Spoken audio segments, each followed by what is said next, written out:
डोंबिवलीमधील अतुल मोने यांच्या मुलीने मंगळवारी पहलगाममध्ये जी घटना घडली त्याचा सर्व घटनाक्रम सांगितला।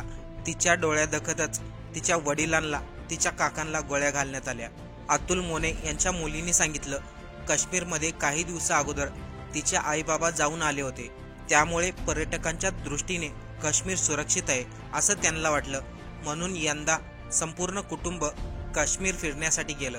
पण यावेळेस मात्र काश्मीरमध्ये गेल्यावर अतुल मोने यांच्या कुटुंबाने सर्वच काही गमावलं। अतुल मोने यांची मुलगी रुचा हिने माध्यमांशी बोलताना सांगितलं, आम्ही मंगळवारी दुपारी पहलगाममध्ये मिनी स्वित्झर्लंड नावाच्या ठिकाणी फिरत होतो, तेव्हा अचानक त्या ठिकाणी गोळीबार सुरू झाला।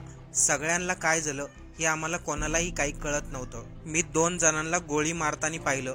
गोळी मारणाऱ्या विचारत होते, तुमच्यामधील हिंदू कोण? रुचा पुढे म्हणाली, आम्ही सर्व जमिनीवरती झोपलो होतो, तेव्हा माझे काका संजय लेले यांनी हात वरती केला, तेव्हा दहशतवाद्यांनी त्यांना गोळ्या घातल्या। दहशतवाद्यांनी त्यांना गोळ्या मारल्यानंतर हेमंत काका दहशतवाद्यांना विचारायला गेले काय झालं, पण त्या दहशतवाद्यांनी हेमंत काका यांनाही गोळ्या मारल्या। तेव्हा माझे बाबा अतुल मोने हे दहशतवाद्यांना म्हणले, आम्ही काही करणार नाही, आम्हाला गोळ्या मारू नका। अतुल मोनेने हे बोलताच दहशतवाद्यांनी त्यांना देखील गोळ्या मारल्या। अतुल मोने यांच्या मुलीच्या डोळ्यासमोर आणि पत्नीसमोरच तिचे वडील आणि दोन्ही काकांना गोळ्या मारण्यात आल्या। दहशतवादी तिथून गेल्यानंतर त्यांनी त्यांना उठवण्याचा प्रयत्न केला, परंतु कोणाचीही हालचाल होत नव्हती। या घटनेमध्ये डोंबिवलीमधील 3 जणांचा मृत्यू झाला।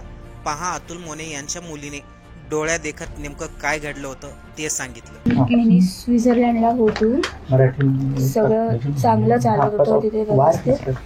मग आम्ही निघतच होतो तर तेव्हा शूटिंग अचानक चालू झालेली। सगळेच क्ल्यूलेस होते की काय चालू होतं वगैरे।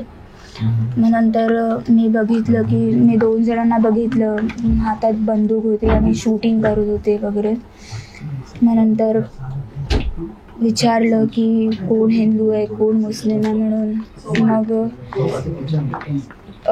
संजय काकांना पहिले असं त्यांनी हात वरती केला तर त्यांना पहिले गोळी मारली, नंतर हेमंत काकांना मारली। ते विचारायला गेलेले की काय झालं आहे नक्की, तर क्या हुआ है, कुछ हुआ है क्या, हम कुछ नहीं कर रहे असं हे बोलताच त्यांनाही गोळी मारली। मग माझे बाबाही तिथे गेले, माझे बाबाही बोलले की गोळी नका मारू म्हणून, आम्ही काही नाही करत। तर तिथेच त्यांनाही गोळी मारली बाळासमोर। मी काहीच नाही करू शकली आणि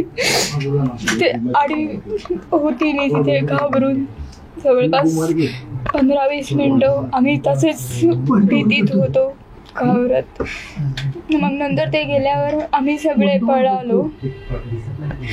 बाबाला उठवायचे प्रयत्न केले पण बाबा उठत नव्हता, म्हणजे बाबाला होत नव्हतं उठायला। मग तिथे बोलले की उनको छोड़ो, जिसको गोली लगी उनको छोड़ो, वह आर्मी आएगी उनको लेने, पहले आप उधर से भाग जाओ, अपनी जान बचा लो करके।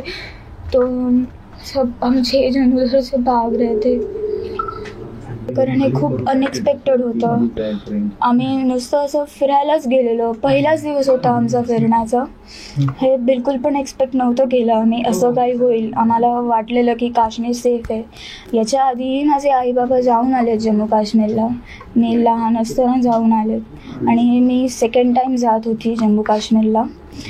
तर बिलकुलच आयडिया नव्हती की असं काही होईल। गव्हर्नमेंट आम्हाला जस्टिस देईल एवढीच अपेक्षा।